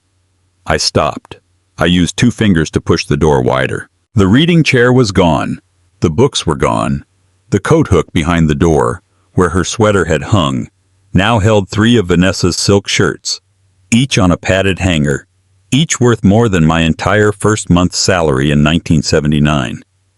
A large white wardrobe had been built against the wall where Evelyn's bookshelf used to stand. Vanessa's perfume hung heavy in the air, an expensive, strong scent that drowned out the last trace of lavender Evelyn used to keep in a small dish on the windowsill. I stood at that doorway, my hands automatically curling into fists at my sides without my meaning them to. I found Vanessa in the kitchen 20 minutes later, because I needed 20 minutes to be sure my voice would sound the way I wanted it to. "Vanessa," I said carefully, "I noticed Evelyn's sitting room has been cleared out." She turned from the refrigerator with a bright, well-rehearsed smile. "Oh, Harold, I was meaning to tell you that I needed extra closet space and that—" "The room was intact," I said. "Everything is completely safe, I promise. I had it all moved to the storage unit on Bell Road." She tilted her head with an expression of warm concern. "Is that all right? I should have asked first." The apology wasn't sincere at all, but I hadn't come to argue about that. "Which storage unit?" I asked. She gave me the address. I wrote it down on the back of a receipt in my pocket. My hand was steady, though my jaw clenched until it ached. "Thank you," I said. "Of course." She turned back toward the refrigerator, already moving on, already 3 steps ahead in her mind. "Will you join us for dinner? I'm making the pasta you like." "I'll be in later," I said. I walked back down the hallway into my study. My old study, which now held Daniel's desk, though my books were still on the shelves. I sat down in the chair by the window, rested my hands on my thighs, and took a deep breath, because what I felt right then wasn't grief. Grief, I knew. Grief had a specific texture, and I had lived inside it for 8 months. What I felt now was colder and sharper. It felt like a door closing very softly in the final room where hope had once resided. Up until that afternoon, a tiny part of me had still clung to the thought that there was a version of Vanessa I hadn't fully seen, that underneath the calculations, underneath the slow, methodical destruction of everything Evelyn left behind, there was a woman simply acting out of insecurity, fear, or ambition in ways that could still be redeemed. Standing at the threshold of that stripped room, looking at the silk shirts hanging where my wife's wool sweater used to be, I understood I was wrong. I found one thing on the floor near the baseboard, a blue thread caught in the gap between the hardwood planks, a thread from Evelyn's wool sweater. I bent down, picked it up, and held it between my fingers for a long moment. Then I walked out to the garage and called Arthur. "Arthur," I said when he picked up, my voice lower and more absolutely certain than it had been in years. "Let's move forward, with everything." A pause on the other end. "Then I'll have the paperwork ready by Thursday." "Good." I sat in the driver's seat of the old SUV, the blue thread still pinched between my fingers, looking at Evelyn's road atlas on the dashboard, and spoke aloud to her in the empty garage. "All right, Evie, no more waiting. The silence of the garage wrapped around me, warm, private, and mine. Outside the door, I could hear Vanessa softly singing in the kitchen as she made dinner in the house she believed already belonged to her. She had no idea that Thursday was coming. The paperwork with Arthur was completed on the first Tuesday of December. I know the exact date because I remember sitting in Arthur's office when his assistant knocked twice and brought in the final executed documents. The transfer of ownership to the Evelyn Mason Memorial Foundation, the charitable gift agreement, everything notarized, witnessed, and legally airtight under estate law going back 30 years. Arthur pushed the folder across the desk to me and said, "It's done, Harold. It's done." I placed my hand on the folder and felt no surge of triumph, just a deep structural stability, like a building feels when the final load-bearing support settles into place. Everything was finally where it belonged. But before I tell you what happened next, I need to tell you about Frank and Linda Cole, because they are the part of this story that weighs on me the most. Not Vanessa's maneuvering, and not Daniel's cowardice, but Frank and Linda.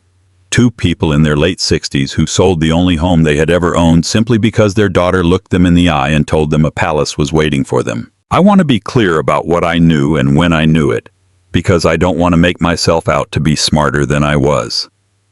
I had met Frank and Linda Cole 3 times before all of this. Twice at family dinners when Daniel and Vanessa were first married, and once at Lily's second birthday party in the backyard. Frank was a retired electrician from Tucson, broad-shouldered, slow-spoken, and deliberate.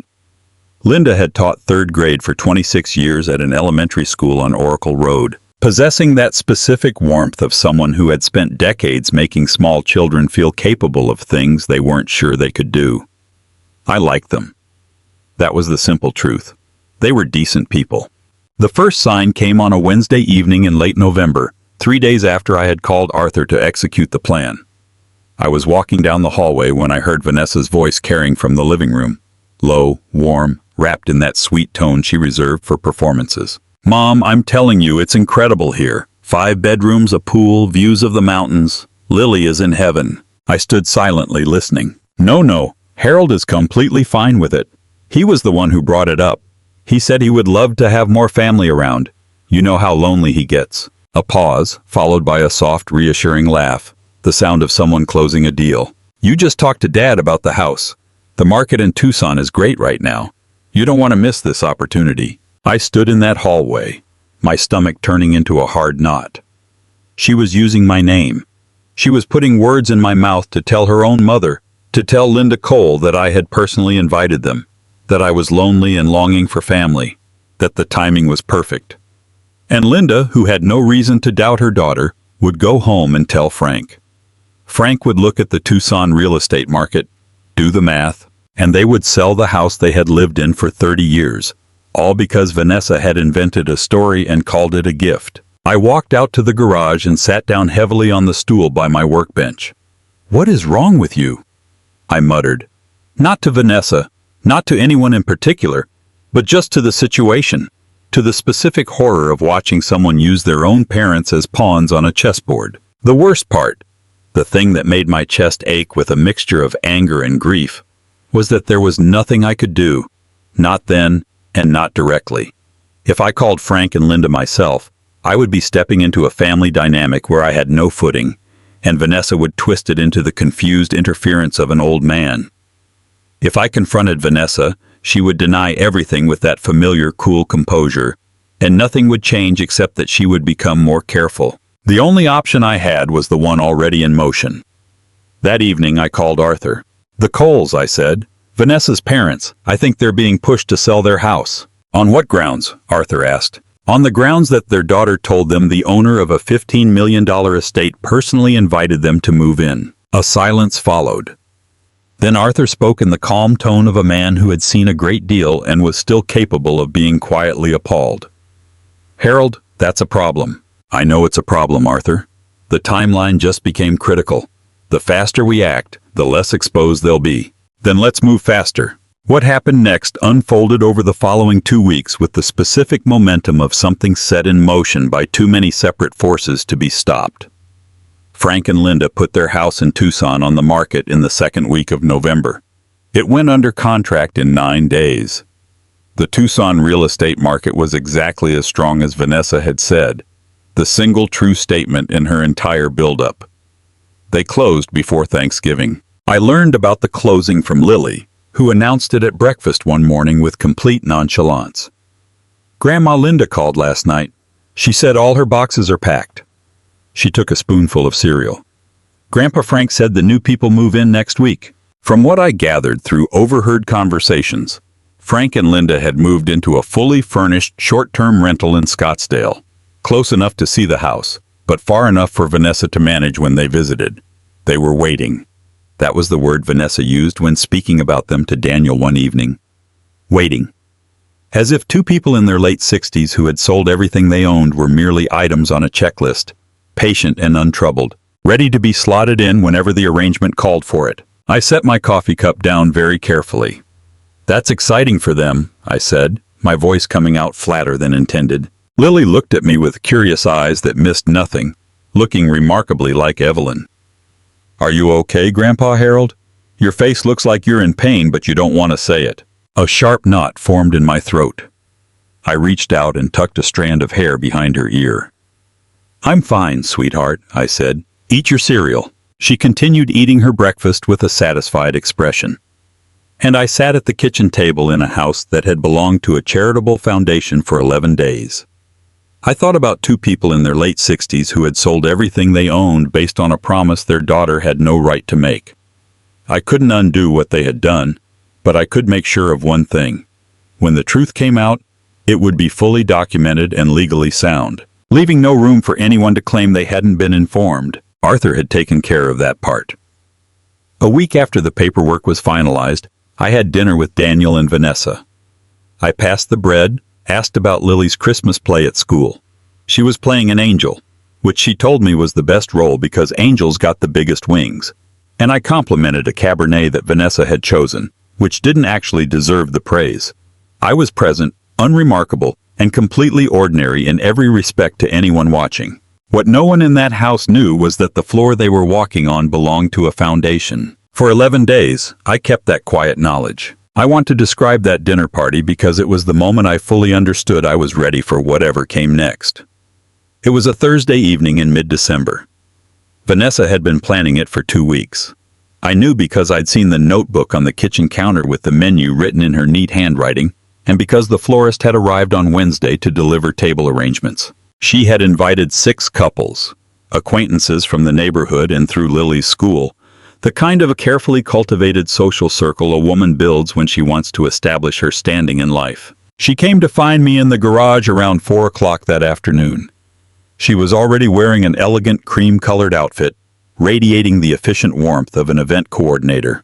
"Harold," she said, leaning against the doorframe, "guests arrive at 7. I was thinking, why don't you have an early dinner tonight? I left a plate in the warming oven for you. That way you won't be underfoot while we're getting everything ready." I looked at her.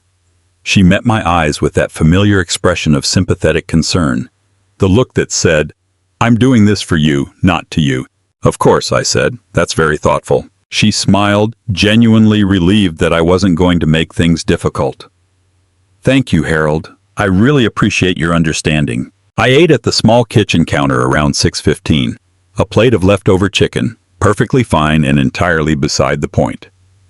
The catering staff arrived at 6:30, moving around me with professional indifference.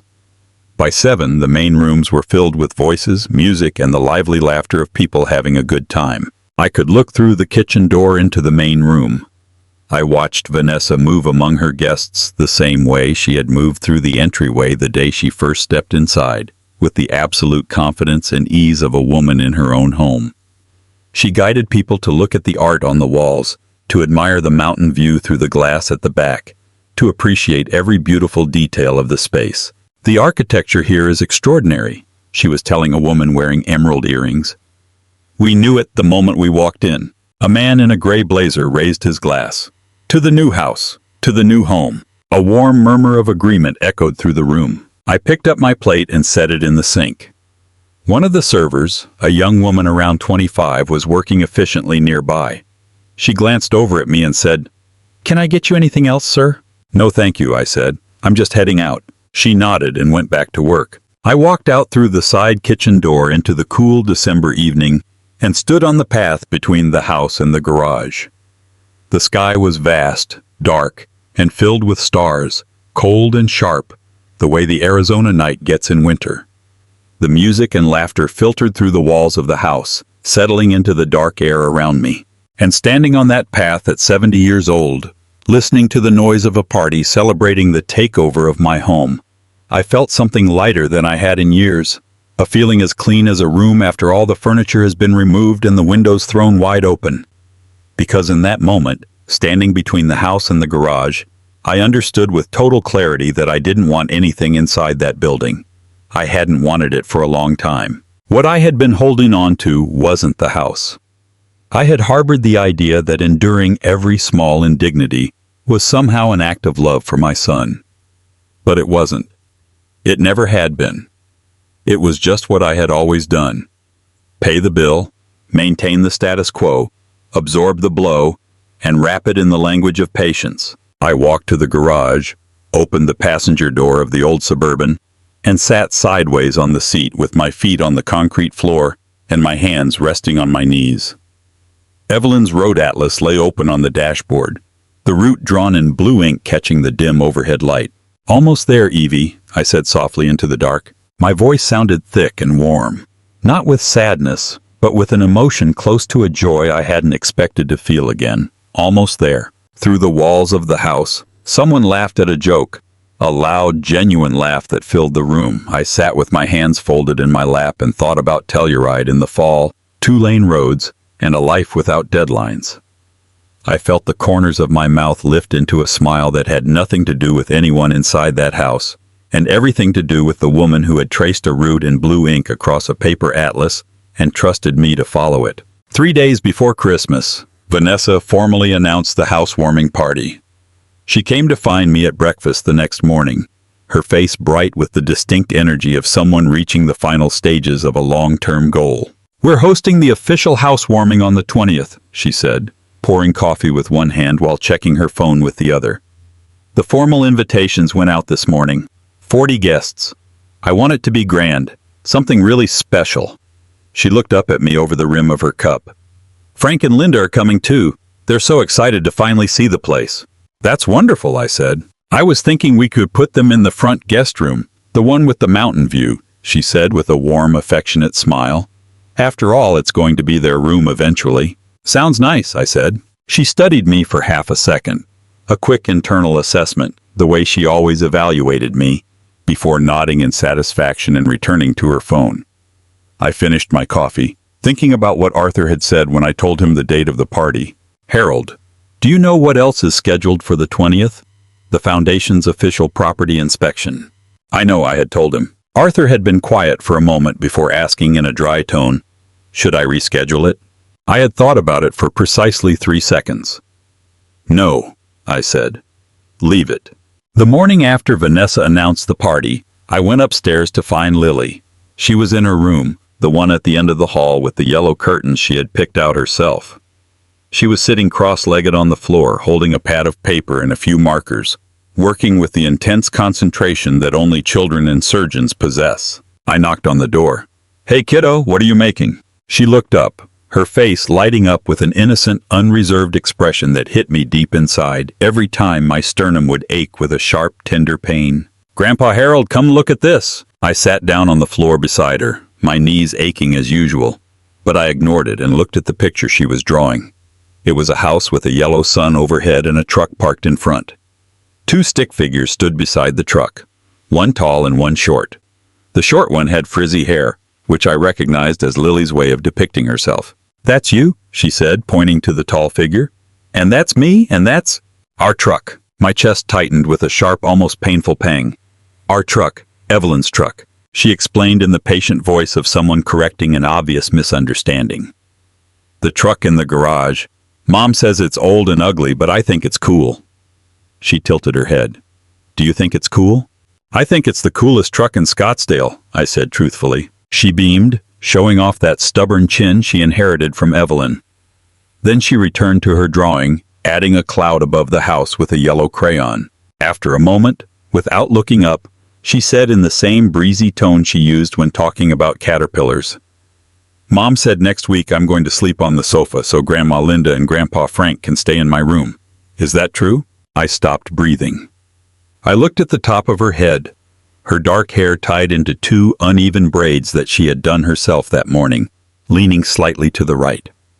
And I felt something move inside me, the specific ache of hearing the truth from someone who doesn't even realize they are speaking it. She wasn't trying to hurt me. She wasn't trying to deliver a message. She was only 7 years old, simply repeating what she had heard with that light, unburdened innocence. The way children absorb information before they understand the price that comes with it. "Can I come visit you in the truck?" she asked, still coloring. "I can bring snacks." My throat closed up so tightly I couldn't speak. I swallowed twice before I managed to find my voice. "I'd like that very much," I said. "You bring the snacks, I'll bring the hot chocolate." She looked up at me with serious delight. "Marshmallows are mandatory," I added. She laughed, the sound filling the room, before plunging back into her imaginary world.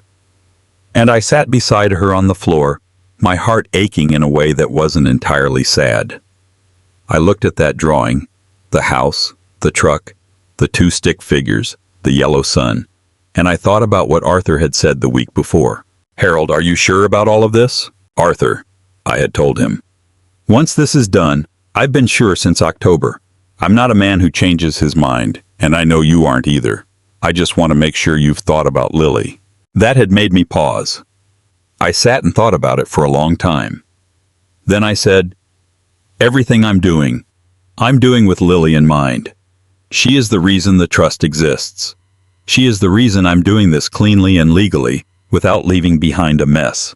She won't be hurt by this. Her parents will have to face the consequences."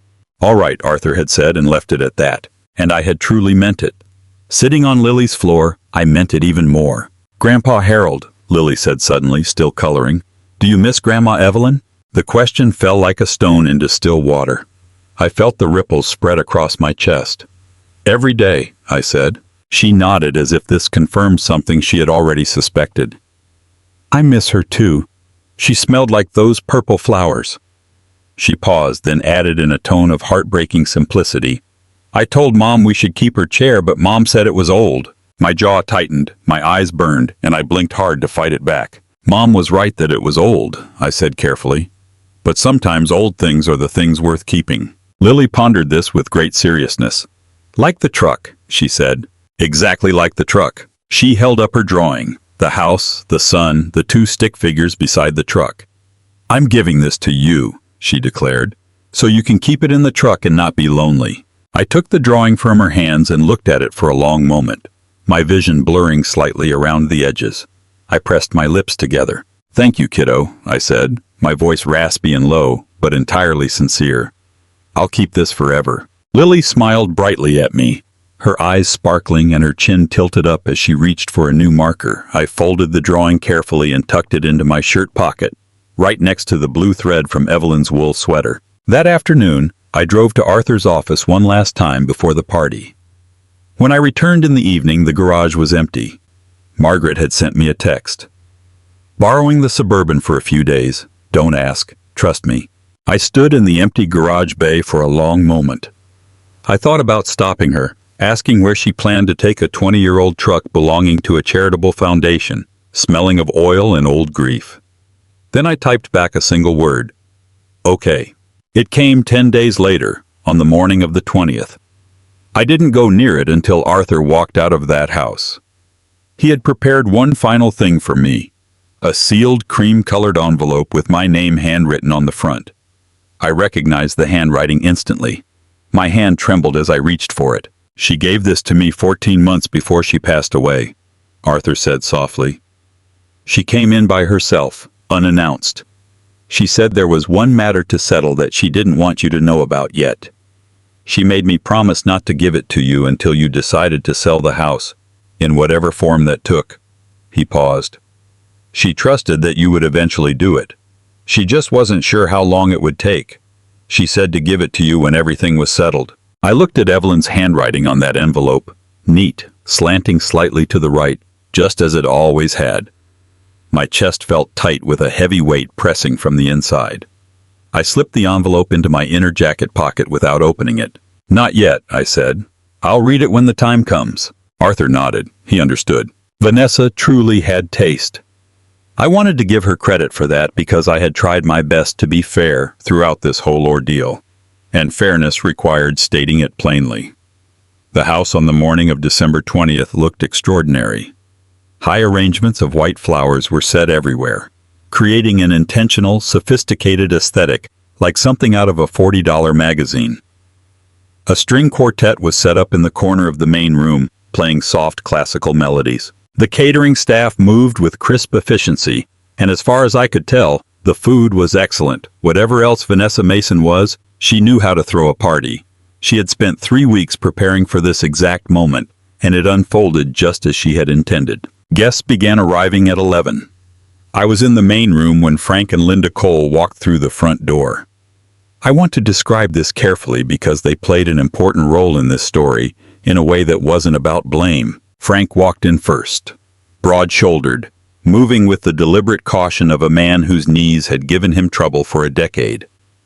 Linda followed right behind him, carrying a tin of cookies tied with a red Christmas ribbon, looking around the foyer with wide, somewhat overwhelmed eyes, the way people look when stepping into something far grander than what they were prepared for.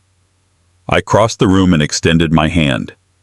"Frank, Linda, it is wonderful to see you both." Frank shook my hand with a grip that was still firm and said, "Harold, this place is extraordinary." Linda took my hand in both of hers, her eyes warm and slightly tearful. "Harold, it's beautiful. Thank you for having us." Vanessa chimed in. "He was so excited when we were coming here." My chest tightened. I held Linda Cole's hands and looked into her sincere, grateful, completely unsuspecting face, and I said, "I am very glad you're here, Linda, because in the only way that matters, the way the truth is about to be laid out in front of everyone in this room, I truly mean it." By noon, the party was in full swing. 40 guests, champagne being passed around amidst the string quartet, the air lively with chatter and laughter. Vanessa was like a fish in water in her cream-colored dress. She carried herself with polished grace, stirring the energy in the room as effortlessly as if she had been practicing for this exact moment all year long. She caught my eye twice from across the room, and both times she offered a warm, possessive, completely confident smile. I stood near the window with a glass of mineral water.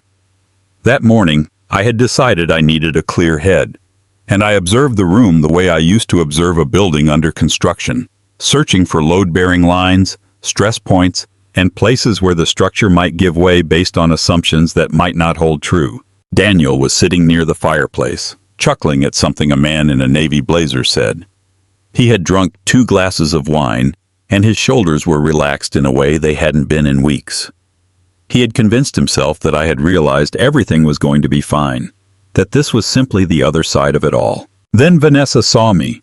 She crossed the room gracefully and with absolute confidence, a champagne glass in one hand, and stopped in front of me with a radiant smile. Her eyes were wide and so assured that those nearest to us turned to look in our direction, sensing that something was about to happen. "Harold," she said, her voice turned toward the crowd, not shouting, but pitched perfectly so everyone could hear. "We are so glad you could join us today." Join us. There it was again, the phrasing that made me feel like a guest in my own home. "I wouldn't miss it," I said. Her eyes flicked down to the small table beside me. On it sat the set of keys I had left out that morning, the keys to the old Suburban. Her gaze lingered on the keys, then returned to my face. A decision was made in her eyes. She reached past me, picked up the keys between 2 fingers, and held them up for everyone in the room to see. "You know, Harold?" Her voice was gentle, friendly, laced with a light laugh that hadn't quite burst through. "Honestly, a man like you really belong in your truck, not in a house like this." The room fell into a very specific silence. The kind of silence that only happens when 30 people simultaneously decide not to react until they know whether it's a joke. I looked at my daughter-in-law standing in the house I had spent 35 years earning the right to buy, holding the keys to the truck she had tried to have towed away 3 weeks ago, and I didn't feel anything like anger. What I felt went far beyond anger. It had turned into something almost resembling tenderness, because I was the only person in that room who knew what was about to happen to all of us.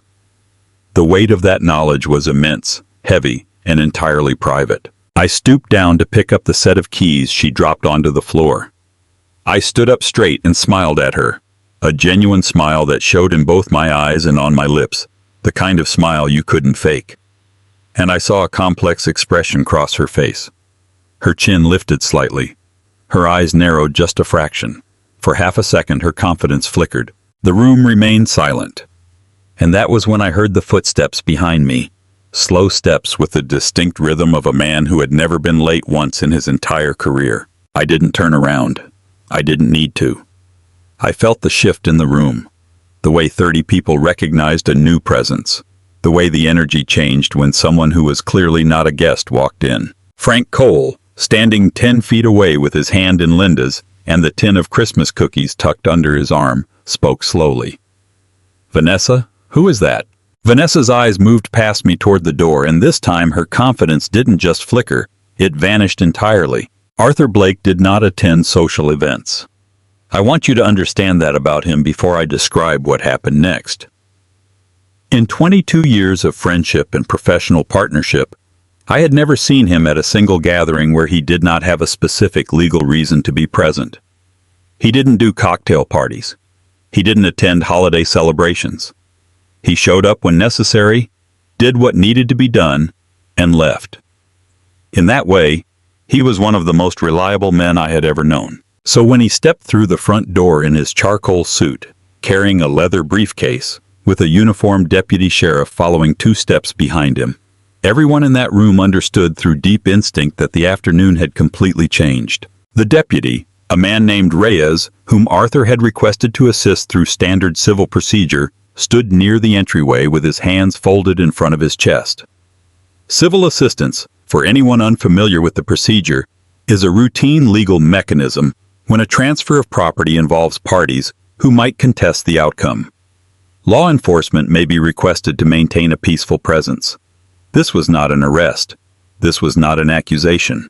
This was simply a way to ensure everyone behaved like adults. Arthur had requested this 10 days prior as a precaution, and I had agreed it was wise. Arthur set his folder on the table near the entrance, opened it, and spoke in the calm, unhurried voice of a man reading a board resolution.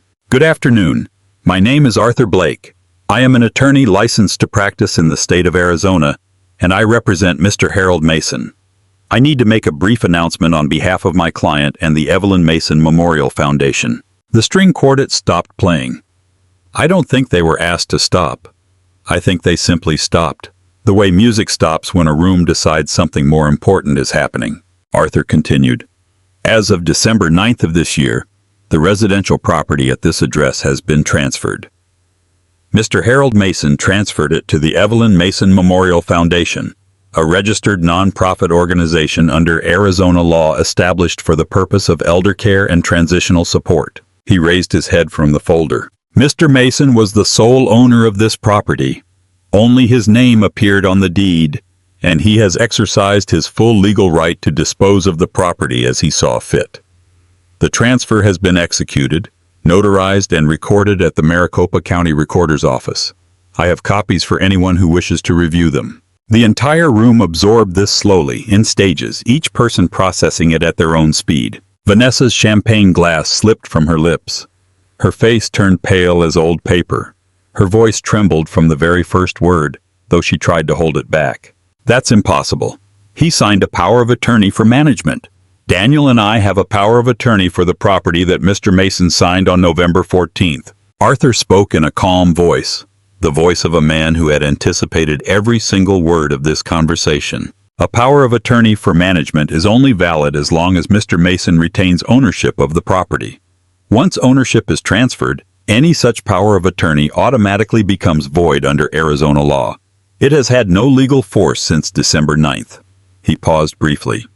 "I am more than happy to show you the relevant statute if you would like." Vanessa's hand trembled. The champagne glass shook in her grasp, and she gripped it tighter, her knuckles turning white. "This foundation cannot house anyone who is not a member of its care program," Arthur continued. "Accordingly, as of today, Mr. Daniel Mason and Mrs. Vanessa Mason are hereby given written notice of termination of their tenancy at will under Section 33-341 of the Arizona Revised Statutes. That notice gives them 30 days to vacate the premises. Deputy Reyes is present to maintain peace while the notice is served. Nothing more, nothing less. He looked up at the crowd. Guests not residing on the premises are requested to depart at their convenience. Linda Cole let out a soft, involuntary groan. The sound of someone who has just understood something they never wanted to understand. Frank's face went completely still, the way a man's face looks when he is doing mental arithmetic and already knows the numbers are going to come out wrong. 30 days. Vanessa's voice trembled. We live here. Our things are here. My parents sold their house. They have nowhere else to go. I understand this is difficult, Arthur said, his tone entirely devoid of malice. The foundation is prepared to provide information regarding transitional housing and regional resources. But I must be clear. This property has belonged to the foundation since December 9th. That is not a negotiable point. Vanessa turned toward Daniel, her eyes blazing with something that had crossed past panic into raw rage.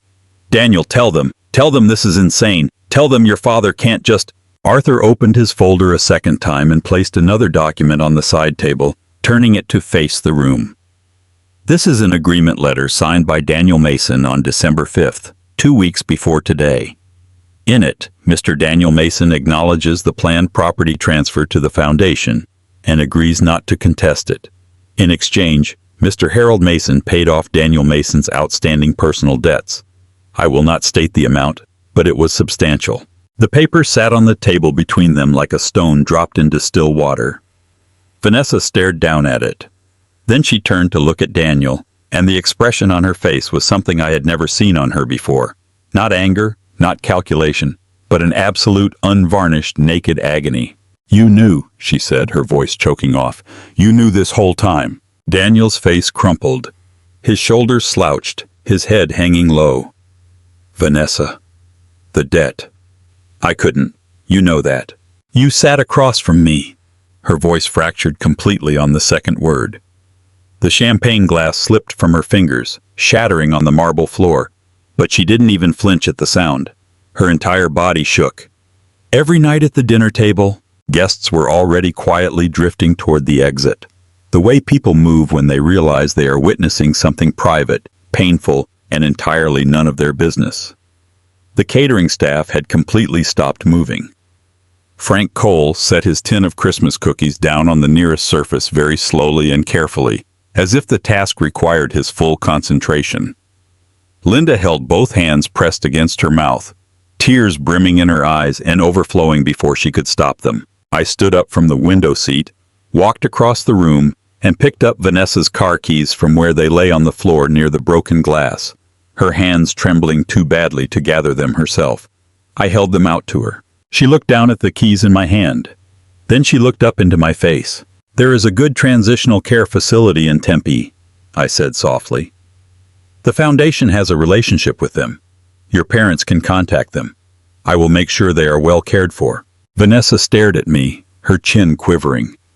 Every carefully constructed facade, the warmth, the efficiency, the social poise, had completely collapsed, leaving behind only a person standing in the ruins of a life she had believed was entirely under her control. She took the keys from my hand, her fingers ice cold. I put on my hat and walked out the front door into the crisp December afternoon. The door clicked shut behind me, and I stood on the paved walkway between the house and the garage in the clear, bright noon light.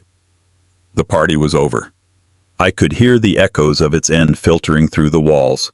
That distinct sound of 40 people simultaneously finding reasons to leave, coats being retrieved from haphazard piles, whispered apologies directed to no one in particular, the servers beginning the quiet work of cleaning up.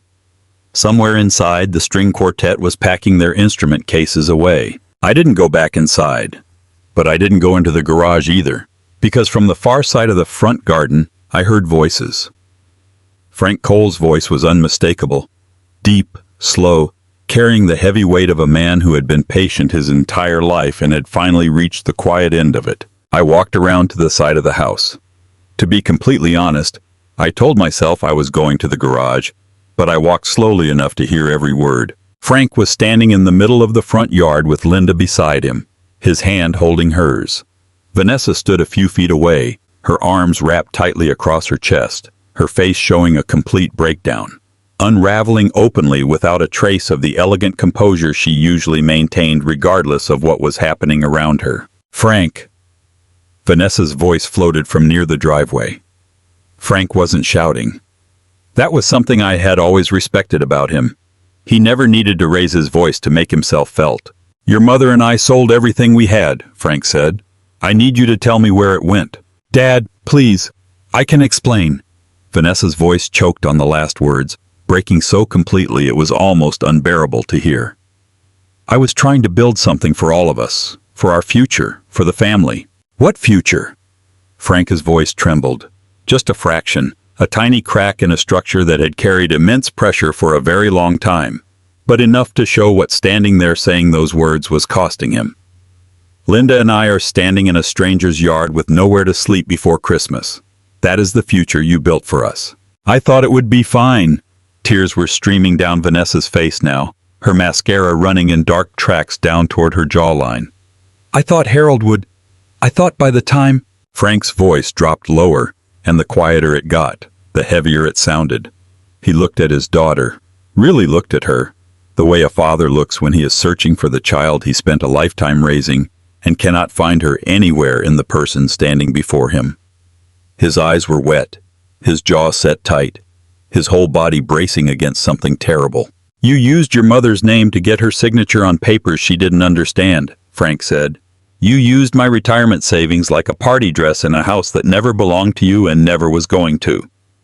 And you allowed us, encouraged us, to sell the home we lived in for 30 years based on a promise you had absolutely no right to make to anyone. Vanessa let out a sound from deep in her chest, the sound of someone swaying on her feet, unsure if she could remain standing. Dad, please. You didn't lose this house, Vanessa, Frank said, his tone turning completely flat, calmer than anger, rooted in something much deeper and older. You never had it. It was never yours to lose. He paused, and when he spoke again, his voice shook. He stopped, pressed his lips tight, and breathed through his nose for 3 long seconds before he could continue. But today you lost something you can't get back, and I think deep down you know exactly what that is. Linda let out a soft groan beside him, quiet and full of anguish. The sound of a woman accepting something she had never allowed herself to fully believe until this exact moment. She pressed her free hand hard against her mouth, her shoulders shaking with an involuntary shudder before she pulled herself still. Frank wrapped an arm around her shoulders without taking his eyes off Vanessa. Come on, Linda, he said softly. Let's go. They turned and walked past Vanessa toward the street. Vanessa reached out a hand toward her receding mother. Mom, just one word, just one name. Her arm stretched out, her hand trembling visibly. But Linda didn't stop, didn't slow down, didn't turn her head.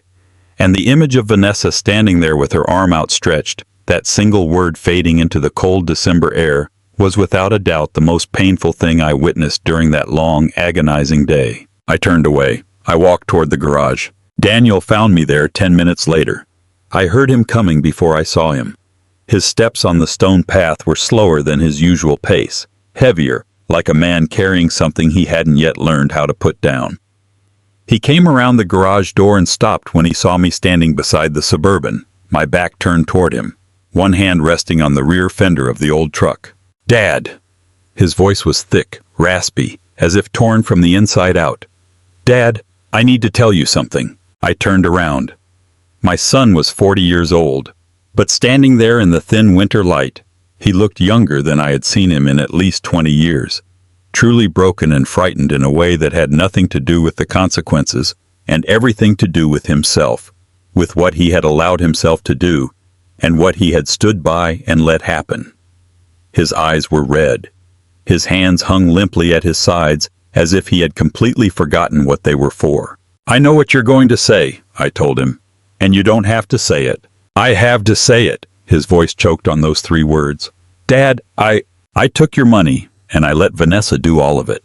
I just stood there. I watched it happen and let it go on. And I don't know how to fix it, Daniel. I called his name the way I used to when he was 9 years old, when he had broken something precious and was trying to gather the courage to come tell me. My voice was steady, unhurried, without a trace of malice. Stand up straight. His shoulders hitched back. His chin came up. His eyes were still wet and his jaw twitched, but he stood up straight, just as he always had. That tone of voice had always made him straighten up, even as a boy.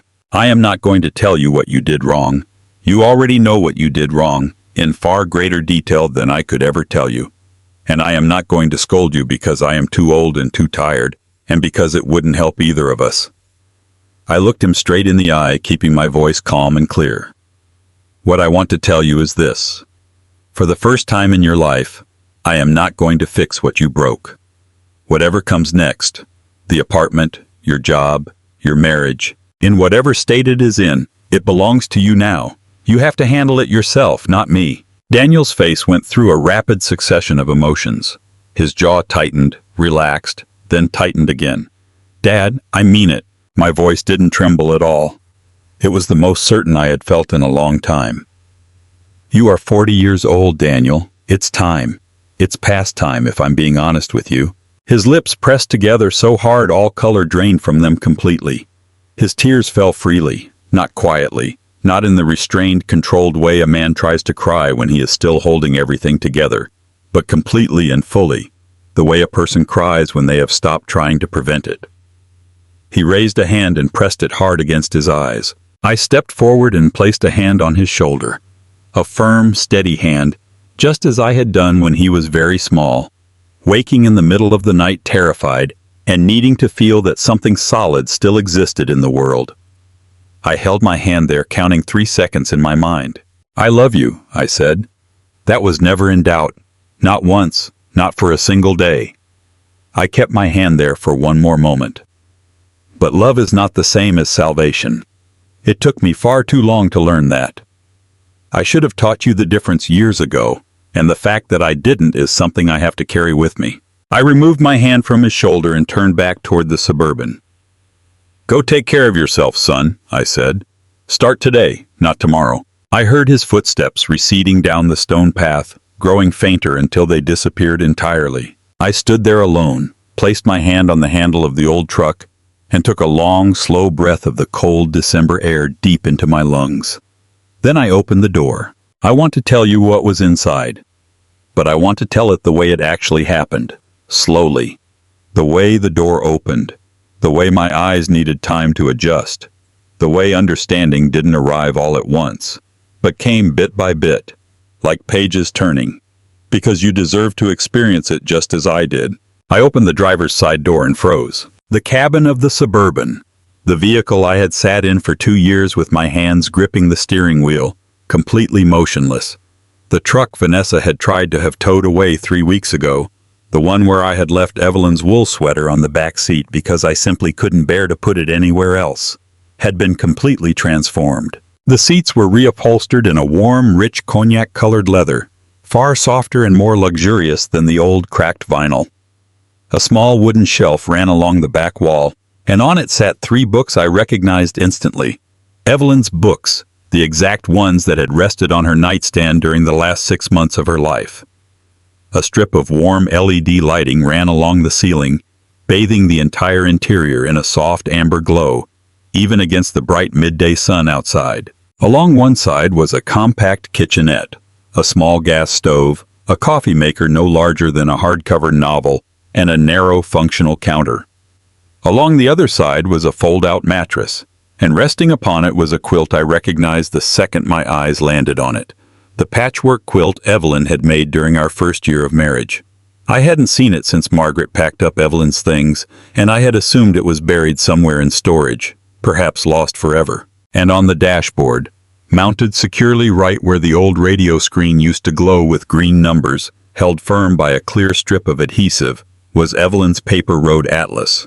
The one with creases faded from years of opening and closing. The one with the route drawn in blue ink in her own hand.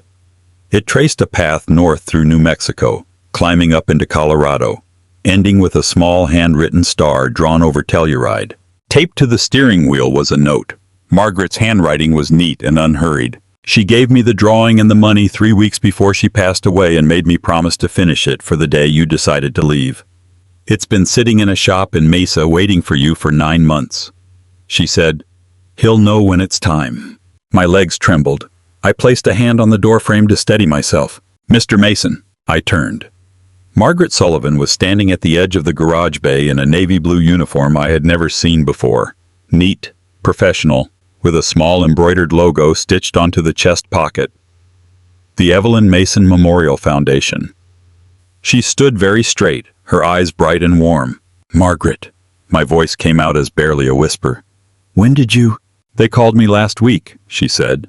"Offered me the manager position for the transitional housing unit. I start full-time on Monday." She tilted her head slightly, the way she always did when measuring something. "I understand you put in a good word. I recommended you to them," I said. "The hiring was their own decision." She looked at me with those steady, clear eyes, the same eyes that had caught me standing alone in the kitchen the morning after Evelyn's funeral, the same eyes that had watched me eat toast. I couldn't taste without saying a word, simply pouring me more coffee and leaving me in peace. "She would be happy," Margaret said softly, taking in everything, the house, the foundation, every single detail. My throat tightened so hard I had to look away for a moment toward the end of the driveway that led nowhere in particular. "Yeah," I said. "I think she would." Margaret gave a single firm nod, a sharp, decisive gesture that was entirely her own. "Mr. Mason, you should get going. The roads up north are clear today." I almost laughed. Instead, I pressed my lips together and nodded back. I climbed into the driver's seat. The warm tan leather felt supple beneath me under the soft amber light above. The patchwork quilt lay neatly folded on the passenger seat, and Evelyn's atlas sat 3 inches from my right hand. Then the scent of the cabin hit me. Fresh leather mingled with a subtle, unmistakable trace of lavender. Her lavender, lingering impossibly after all this time. It hit my chest like something I hadn't realized I was still holding inside me. I reached into my inner jacket pocket and pulled out the cream-colored envelope. Evelyn's handwriting was on the front. Harold. Just my name, written in her familiar cursive slant, the script I had known since before we were married. I opened it. 2 pages, her writing small, neat, and careful, every line deliberately weighed. I will not tell you everything she wrote. Some things belong only to the person they were written for, and this letter is one of those things. I intend to keep it that way. What I will tell you is that she knew. Not the specific details, she couldn't possibly have known those. But she knew what would happen to me. She knew I would stay in one place for too long, trapped by a sense of guilt that I had mistaken for loyalty. She knew I would confuse standing still with devotion, and paralysis with faithfulness. She knew, with the ruthless precision of a woman who had observed me for 40 years, exactly what I would need someone to say to me when I finally ran out of every excuse I had invented to stay where I was. The final line was only 7 words. I have read those 7 words every morning since. And every morning they carry a slightly different meaning than they did the day before. She had written it the morning before, which told me she had executed every single detail with precision, just as she always did when it mattered most. I folded the letter carefully, put it back into the envelope, and placed it in my breast pocket next to the small piece of blue thread from her wool sweater and the drawing Lily had made for me, the one with the house, the truck, and the 2 stick figures standing under a yellow crayon sun. I started the engine, and the garage door rolled open automatically. December light poured in, bright, clear, and vast Arizona winter light that made the world look as though it had just been created. The distant mountains had turned a grayish blue against a sky so clear and deep it almost hurt to look at. I backed the truck out slowly, heading north out of the suburbs. Highway 17 stretched out before me toward Flagstaff, toward New Mexico, toward a small star drawn in blue ink on a folded paper map, toward the promise I had made to a woman on the poolside patio during those 3 spring weeks, the best weeks of the worst year of my life. "We'll get there, Harold. We always do." I pressed the accelerator. The old truck gained speed with a sense of near relief, as if its frame remembered its purpose. The mountains rose higher. The highway curved gently, staying beside me before slipping behind. And then there was only the open road ahead, the amber light in the cabin, the map on the dashboard, and the quiet peace of a man who, after a very long time, had finally run out of reasons to stay and found every reason in the world to keep going. Vanessa once told me that I belonged in a truck, not a palace. She wasn't wrong about the truck. She just had no idea what Evelyn had put inside it. I've been called a vengeful father by people who hear this story retold. I don't bother correcting them anymore. Let them call it whatever they like. What I know is this: I had no intention of punishing anyone. I only wanted to answer a single question. The question Arthur asked me in his maroon carpeted office on a Tuesday morning in October. What do you actually want? That question saved my life more than anything else. Here is what I want to say to any man or woman sitting in the position I was in 3 years ago.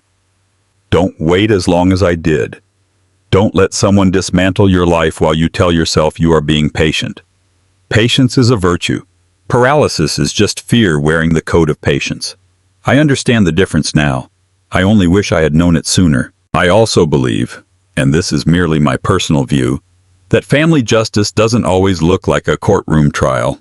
Sometimes it looks like a man in a truck on the highway with a folded letter in his pocket and a map drawn by his wife in blue ink. Sometimes family justice is simply deciding, once and for all, what your life is actually for. I am not a perfect father. I am not a perfect man. But I serve a God who has a way of taking the broken pieces of a story and turning them into something far better than what existed before. Standing in that garage, reading Evelyn's handwriting, I felt that truth deeply. Thank you for walking with me to the end of this journey.